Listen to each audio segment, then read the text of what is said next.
ರಾಜ್ಯದಲ್ಲಿ ಕೋವಿಡ್ ಪ್ರಕರಣಗಳು ದಿನದಿಂದ ದಿನಕ್ಕೆ ಹೆಚ್ಚಾಗುತ್ತಿವೆ. ನಿನ್ನೆಯಷ್ಟೇ 35 ಪ್ರಕರಣಗಳಿದ್ದ ಕೊರೋನಾ ಸಂಖ್ಯೆ ಇಂದು 37ಕ್ಕೆ ಏರಿಕೆಯಾಗಿದ್ದು ಓರ್ವ ವೃದ್ಧ ಕೋವಿಡ್ಗೆ ಬಲಿಯಾಗಿದ್ದಾರೆ. ಕೋವಿಡ್ ಪ್ರಕರಣಗಳ ಸಂಖ್ಯೆ ಏರಿಕೆಯಾಗುತ್ತಿದ್ದಂತೆ ರಾಜ್ಯ ಸರ್ಕಾರ ಇದೀಗ ಎಲ್ಲೆಡೆ ಟೆಸ್ಟ್ ಸೇರಿದಂತೆ ಸಾಕಷ್ಟು ಮುಂಜಾಗ್ರತಾ ಕ್ರಮ ಕೈಗೊಳ್ಳಲು ಮುಂದಾಗಿದೆ.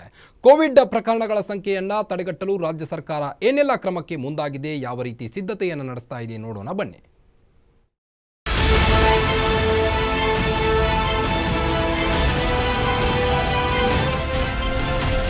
ಮತ್ತೆ ಶುರುವಾಯಿತು ಮಹಾಮಾರಿ ಕೋವಿಡ್ ರುದ್ರ ನರ್ತನ. ಬೆಂಗಳೂರಲ್ಲಿ ಕೋವಿಡ್ಗೆ ಓರ್ವ ಬಲಿ, ನಾಳೆಯಿಂದ ಎಲ್ಲೆಡೆ ಟೆಸ್ಟ್. ಶಾಲಾ ಕಾಲೇಜುಗಳ ಆರಂಭದ ಹೊತ್ತಿನಲ್ಲೇ ಹೆಚ್ಚಿದ ಆತಂಕ.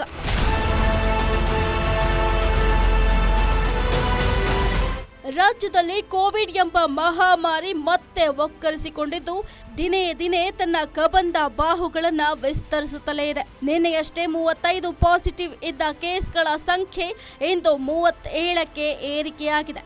ಹೀಗಾಗಿ ಸರ್ಕಾರ ಸಹ ಕಟ್ಟುನಿಟ್ಟಿನ ಕ್ರಮಗಳನ್ನು ಕೈಗೊಳ್ಳೋಕೆ ಮುಂದಾಗಿದೆ. ನಾಳೆಯಿಂದ ರಾಜ್ಯದ ಎಲ್ಲೆಡೆ ಟೆಸ್ಟ್ ನಡೆಸೋಕೆ ಸರ್ಕಾರ ಮುಂದಾಗಿದೆ. ಆ ನಿಟ್ಟಿನಲ್ಲಿ ನಾಳೆಯಿಂದ ಸರ್ಕಾರಿ ಆಸ್ಪತ್ರೆಗಳು, ಜಿಲ್ಲಾಸ್ಪತ್ರೆಗಳಿಗೆ RT-PCR ಟೆಸ್ಟ್ ಕಿಟ್ಗಳನ್ನು ಸರಬರಾಜು ಮಾಡೋಕೆ ಸರ್ಕಾರ ಮುಂದಾಗಿದೆ. SAARI ಪ್ರಕರಣಗಳ ಕಡ್ಡಾಯವಾಗಿ ಕೋವಿಡ್ ಟೆಸ್ಟ್ ಮಾಡುವಂತೆ ಆರೋಗ್ಯ ಇಲಾಖೆ ಸೂಚನೆ ನೀಡಿದೆ. ಜೊತೆಗೆ ಬೆಂಗಳೂರಿನಲ್ಲಿ ಕೋವಿಡ್ನಿಂದ ಮೃತಪಟ್ಟಿರುವ ವೃದ್ಧನ ಅಡ್ಮಿಟ್ ರಿಪೋರ್ಟ್ ತರಿಸಿ ಮುಂದಿನ ಕ್ರಮವನ್ನು ಕೈಗೊಳ್ಳೋಕೆ ಸರ್ಕಾರ ಮುಂದಾಗಿದೆ. ಇಲ್ಲ, ಪಾಸಿಟಿವ್ ಅಂತ ಹೇಳಿದ್ರೆ ಈಗಾಗಲೇ ನಾವು ಎಲ್ಲ ಕಡೆ ಟೆಸ್ಟ್ಗಳನ್ನು ಮಾಡೋದಕ್ಕೆ ನಮ್ಮ ಇಲಾಖೆಯವರು ಕೂಡ ಹೇಳಿದ್ದೀವಿ. ಟೆಸ್ಟಿಂಗ್ ಕಿಟ್ಸ್ ಎಲ್ಲ ಬಹುತೇಕ ನಾಳಿದ್ರಲ್ಲಿ ಎಲ್ಲ ನಮ್ಮ ಸೆಂಟರ್ಸ್ಗೆ ಮುಟ್ತದೆ. RT-PCR ಕಿಟ್ಸ್ ಎಲ್ಲ. ಸೊ ಎಲ್ಲೆಲ್ಲಿ ಅವಶ್ಯಕತೆ ಇರುವಂಥ ಕಡೆ ಟೆಸ್ಟ್ ಮಾಡುವಂಥದ್ದು ಮಾಡೋದಕ್ಕೆ ನಾವು ಹೇಳಿದ್ದೀವಿ. ವಿಶೇಷವಾಗಿ ಯಾರಿಗೆ ನಾನು ನಿನ್ನೆ ಹೇಳಿದಾಗೆ ಸಾರಿ ಕೇಸಸ್ಸು ಕಡ್ಡಾಯವಾಗಿ ಟೆಸ್ಟ್ ಮಾಡಬೇಕು. ನಮ್ಮ ಆಸ್ಪತ್ರೆಗಳಿರುವಂಥನ್ನು ಟೆಸ್ಟ್ ಮಾಡಬೇಕು.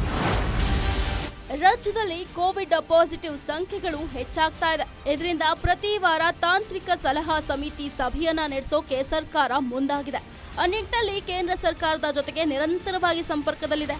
ಇನ್ನು ವಸ್ತುಸ್ಥಿತಿಯ ಮೇಲೆ ನಾವು ಕ್ರಮ ಕೈಗೊಳ್ಳೋದಕ್ಕೆ ಮುಂದಾಗಿದ್ದು ನಾಳೆಯಿಂದ ಸರ್ಕಾರಿ ಖಾಸಗಿ ಆಸ್ಪತ್ರೆಯಲ್ಲಿ ಟೆಸ್ಟ್ ನಡೆಸೋಕೆ ಮುಂದಾಗಿದೆ. ಇನ್ನು ಕೋವಿಡ್ ಪ್ರಕರಣಗಳನ್ನು ತಡೆಯೋಕೆ ಸೂಕ್ತ ಕ್ರಮ ಕೈಗೊಳ್ಳುವಂತೆ ಸಿಎಂ ಸಿದ್ದರಾಮಯ್ಯ ಆರೋಗ್ಯ ಇಲಾಖೆಗೆ ಆದೇಶವನ್ನ ನೀಡಿದ್ದು ಆರೋಗ್ಯ ಇಲಾಖೆ ಸಚಿವರಿಗೆ ನಿರಂತರವಾಗಿ ಮಾಹಿತಿ ನೀಡೋಕೆ ಸೂಚಿಸಿದ್ದಾರೆ. ಅಲ್ಲದೆ ಇನ್ನೊಂದೇ ವಾರದಲ್ಲಿ ಶಾಲಾ ಕಾಲೇಜುಗಳು ಆರಂಭವಾಗ್ತಾ ಇದೆ. ಈ ಹಿನ್ನೆಲೆಯಲ್ಲಿ ನಾಳೆಯಿಂದ ನಡೆಯುವ ಟೆಸ್ಟ್ಗಳ ಸಂಖ್ಯೆಯನ್ನು ಆಧರಿಸಿ ಮುಂದಿನ ವಾರ ಸೂಕ್ತ ಕ್ರಮ ಕೈಗೊಳ್ಳುವುದಾಗಿ ಆರೋಗ್ಯ ಸಚಿವರು ತಿಳಿಸಿದರು. ಇನ್ನೂ ಸಮಯ ಇದೆ. ನಾನು ಹೇಳಿದ್ನಲ್ಲ, ಇನ್ನೊಂದು ಮುಂದಿನ 3-4 ದಿವಸ ನಾವೆಲ್ಲ ಕಡೆ ನೋಡಿ 4 ದಿವಸ 5 ದಿವಸ ನಂತರ ಮತ್ತೆ ಏನು ಮಾಡಬೇಕು ಅಂತ ನಾನು ತಿಳಿಸ್ತೀನಿ. ಈಗಲೇ ಆ ವಿಷಯದ ಬಗ್ಗೆ ನಾವೇನು ತೀರ್ಮಾನ ತಗೊಂಡಿಲ್ಲ. ರಾಜ್ಯದಲ್ಲಿ ಕೋವಿಡ್ ಪ್ರಕರಣಗಳ ಸಂಖ್ಯೆ ಸಣ್ಣ ಪ್ರಮಾಣದಲ್ಲಿ ಏರಿಕೆ ಆಗಿದ್ರೂ ಯಾವುದಕ್ಕೂ ಸದ್ಯಕ್ಕೆ ನಿರ್ಬಂಧ ವಿಧಿಸಿಲ್ಲ. ಅಲ್ಲದೆ ಒಂದು ರಾಜ್ಯದಿಂದ ಇನ್ನೊಂದು ರಾಜ್ಯಕ್ಕೆ ಓಡಾಡೋಕ್ಕೂ ನಿರ್ಬಂಧ ಹೇರಿಲ್ಲ.